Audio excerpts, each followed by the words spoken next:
नमस्कार। स्वागत है आपका मेरे इस न्यूज चैनल में और मैं हूं जर्नलिस्ट डॉक्टर हरीश चंद्र लखेड़ा। लोकसभा चुनाव संपन्न हो चुके हैं। अब 4 जून का इंतजार है कि सरकार किसकी बनेगी।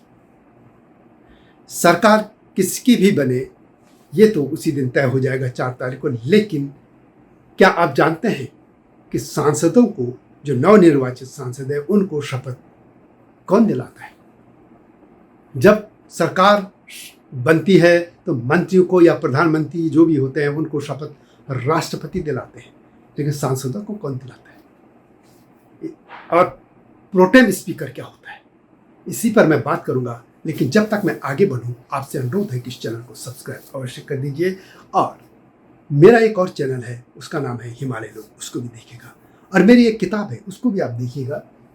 ये किताब है मेरी पार्लियामेंट्री रिपोर्टिंग पर। भारत में संसदीय पत्रकारिता कर रहे किसी भी जर्नलिस्ट की यह पहली किताब है जो भारत में लिखी गई है। ऑफिसर्स ने तो लिखी है और लोगों ने भी लिखी होगी, लेकिन जो रिपोर्टिंग करता रहा है, 2000 से मैं पार्लियामेंट की रिपोर्टिंग करता रहा हूँ। और उससे पहले दिल्ली विधानसभा, और उससे पहले दिल्ली नगर निगम, इसके अलावा पंजाब और हरियाणा विधानसभा की भी रिपोर्टिंग मैंने की है। यह है संसदीय पत्रकारिता, भारतीय लोकतांत्रिक यात्रा के साक्षी 144 स्तंभ, जो कि पुराना संसदीय जो संसद का भवन था, ये जिसको अब संविधान सभा नाम दे दिया गया है, उसके संदर्भ में मैंने ये लिखा था। खैर, तो अब बात करते हैं कि प्रोटेम स्पीकर क्या होता है और सांसद जो चुने जाते हैं उनको शपथ कौन दिलाता है।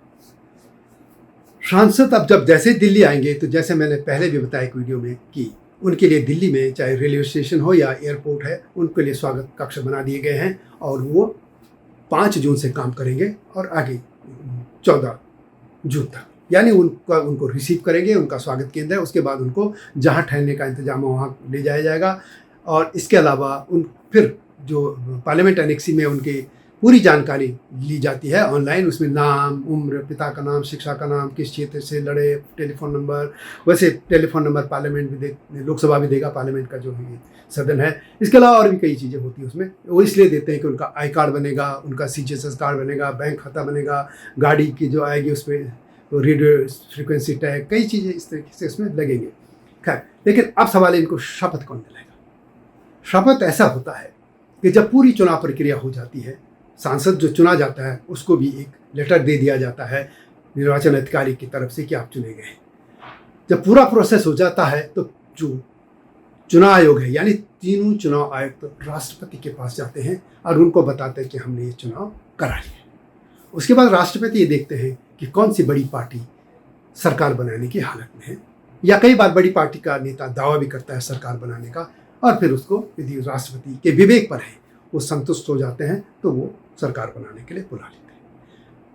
अब इधर जो चुने गए लोग हैं उनके लिए राष्ट्रपति एक जो वरिष्ठतम लोग हैं, जो कई बार सांसद चुने गए हैं, यानी कि जो सबसे वरिष्ठतम है, कई बार हो सकता है वो ना पाया हो दिल्ली में, या कई बार हो कहीं, तो जो वरिष्ठतम होते हैं 2-4 लोग, उनमें से किसी को प्रोटेम स्पीकर बना लेते हैं और राष्ट्रपति उनको शपथ दिलाते हैं। और वो प्रोटेम स्पीकर फिर बाकी जो सांसद चुने गए हैं उनको शपथ दिलाते हैं। तो जो ये पहली शपथ दिलाते हैं उनको कहते हैं प्रोटेम स्पीकर। और इसके अलावा प्रोटेम स्पीकर क्या करते हैं, जब नए स्पीकर का चुनाव होगा उसमें भी सदन की जो कार्यवाही का संचालन वही करते हैं। और जैसे ही नया स्पीकर चुना जाता है तो स्पीकर जो नया चुना जाएगा वो अपनी चेयर पे आ जाता है, प्रोटेम स्पीकर फिर सदन में बैठ जाते हैं। तो प्रोटेम स्पीकर का यही रोल है, यही भूमिका है कि वो नए सांसदों को शपथ दिलाते हैं। और इसके अलावा वे जो स्पीकर का चुनाव होता है उसमें उनको वो चुनाव वही कराते हैं, ये कह सकते हैं। और एक और बात, कोई भी जो सदन के लिए चुना गया है, चाहे वो प्रधानमंत्री बन चुका है, चाहे वो दूसरा मंत्री बन चुका है, कुछ भी, उसको भी सांसद या संसद सदस्य के तौर पर सदन में यानी लोकसभा में शपथ लेनी पड़ती है, यानी आवश्यक है, तभी वो विधिवत सांसद कहलाएगा। ये जानकारी छोटी छोटी जानकारियां हैं, लेकिन बहुत लोगों को नहीं होती। मैंने जैसे बताया, आप मेरी इस पुस्तक में देख सकते हैं। और और भी मैं जानकारी आपके पास ला रहा हूँ। लेकिन अभी यदि आपको वीडियो अच्छी लगती है तो शेयर भी कीजिए, लाइक भी कीजिएगा। मिलता हूँ जल्दी ही, तब तक नमस्कार। हिमालय पे पेड़ हो तो गीत गाएंगी नदियाँ, गीत गाएंगी नदियाँ। पेड़ों पे चिड़िया है तो गीत गाएंगी नदियाँ, पेड़ों पे चिड़िया है तो गीत गाएंगी नदियाँ। माँ की लोरी जैसे होते हैं नदियों के गीत।